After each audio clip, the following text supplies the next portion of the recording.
So let's keep going up, and here we go. See that? The result. So this has now been executed against a Spark cluster. Yeah, awesome stuff. And again, looking at this, I can go back here and I can say how many partitions were generated. Well, I can tell you if I go back to this mode now. So now I can execute this code locally, and I can see the output here.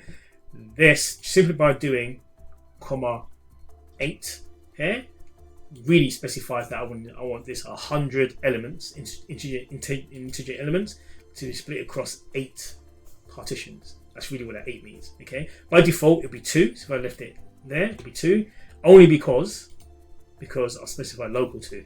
Yeah. So 2 cores, 2 threads. So it's going to say, okay, you got 2 threads, so I might as well split the data set into 2 partitions, 1 thread for one thread for the other. But if I specify 4 here, then it will be by default 4 partitions. But if I want to change the rules, if for example I want to, place a million objects within this block, and even though I have 2 cores here, I believe that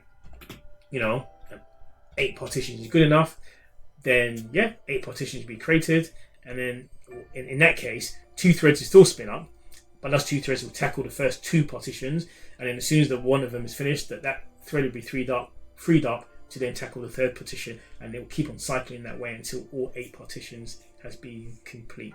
Okay, so for this particular course, we'll be utilizing this heavily, modifying code here, and either leaving this set and seeing the output here, and also going and utilizing this mode so that you remember, okay, because I think practice makes perfect. So when you toggle between the two, okay, this is great for developing and getting a result. But when you really want to just run your jar or your Spark code against a cluster, then obviously you have to package the jar up and then do a Spark submit with the class name, with the mode, the cluster mode, and the actual jar that you actually want to execute.